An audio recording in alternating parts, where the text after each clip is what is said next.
안녕하세요. 10월 10일 화요일 날마다 죽게로 큐티 가이드 시작하겠습니다. 오늘 본문은 로마서 9장 19절부터 29절까지의 말씀입니다. 우리는 각자 사람으로서의 의지를 가지고 살아가고 있습니다.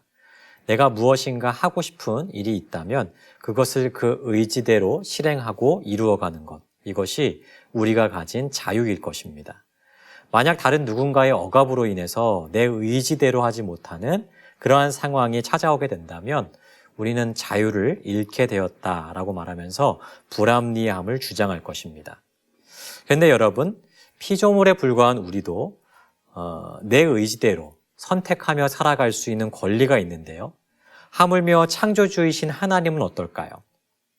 하나님은 창조주로서 모든 것을 그분의 의지대로 선택하시고 이루어 가실 수 있는 권위와 능력을 가지고 계십니다.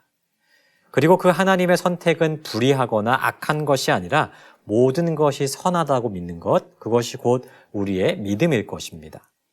오늘 말씀은 이런 하나님의 선택의 문제를 다루고 있습니다. 관찰 질문 1번입니다.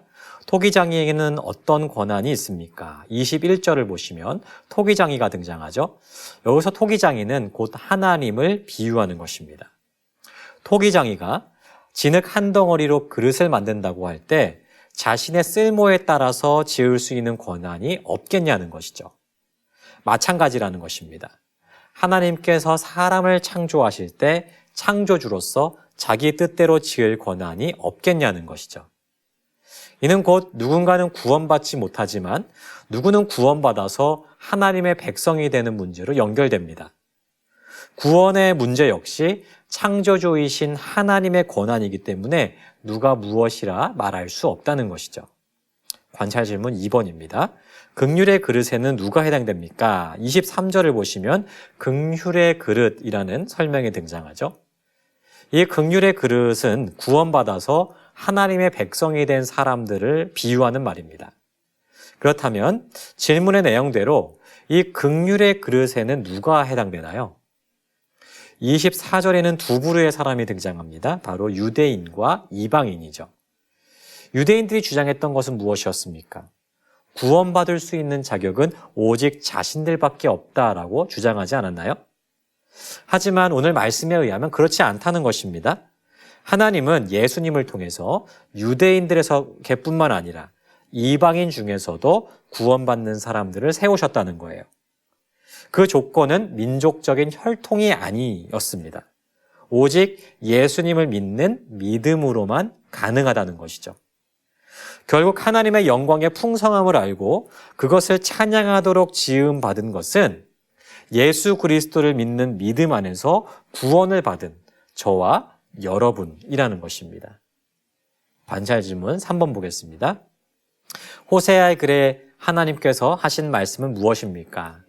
하나님께서는 이러한 구원의 역사에 대해서 이미 구약의 선지자들을 통해서 예언하신 바 있습니다. 오늘 말씀에는 호세아와 이사야 두 선지자를 통해서 하신 말씀을 인용하고 있죠.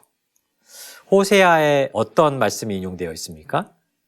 내 백성이 아닌 자를 백성이라고 부르고 내가 사랑하지 아니한 자를 사랑한 자로 부르시겠다는 것이죠. 26절에서도 같은 말씀을 하고 계십니다. 이는 곧 하나님께서 하나님을 알지 못해서 죽어가는 백성들을 그 가운데서 구원할 자를 세우시겠다라고 하는 약속인 것입니다. 여기서도 하나님은 우리에게 베푸신 이 구원의 은혜에 대해서 가르치고 계신 것이에요. 정리해 보겠습니다. 하나님은 죄인인 우리 인간 가운데서 구원할 자를 찾으시고 그를 구원하심으로써 하나님의 영광을 나타내고 계십니다. 하나님께서 이러한 구원의 은혜를 베풀지 않으시면 우리 인간의 세상은 어떻게 될까요? 오늘 말씀 한마디로 표현하고 있죠. 만일 만군의 주께서 우리에게 씨를 남겨두시 아니하셨더라면 우리가 소돔과 같이 되고 고모라와 같을 것이라. 만약 하나님께서 구원의 은혜를 베풀지 않으셨다면 이 세상은 소돔과 고모라와 같았을 것이라는 겁니다. 말 그대로 하나님의 심판을 피할 수 없는, 멸망을 피할 수 없는 그러한 상황이 될 수밖에 없었다는 것이에요. 하지만 하나님은 이 세상을 구원할 자를 남겨두시고 그들을 구원하셨습니다. 그 사람들이 바로 저와 여러분들이라는 것이죠. 따라서 우리는 우리를 구원하신 하나님의 은혜에 감사하면서 그분의 영광을 찬양해야 될 것입니다. 그러나 여전히 이 세상에는 구원받지 못해서 죽어가는 영혼들이 참 많죠. 비록 나는 구원을 받아서 하나님의 백성이 되었지만 여전히 죽어가는 수많은 사람들을 볼 때 마음이 아픕니다. 그렇기 때문에 우리는 그들에게 하나님의 구원이 임할 수 있도록 복음을 전해야 될 것입니다. 누가 하나님의 은혜를 입어서 구원을 받을지 우리는 알 수 없습니다.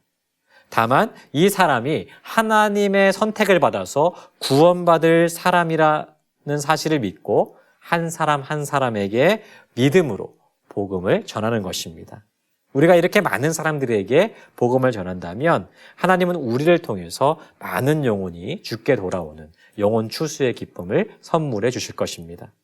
오늘도 하나님께서 우리 가운데 주신 이 구원의 은혜와 감격을 가지고 감사와 기쁨으로 살 뿐만 아니라 여전히 주를 알지 못해서 죽어가는 수많은 영혼들에게 복음을 전하는 자리로 나아가는 저와 여러분 되시기를 주님의 이름으로 축복합니다.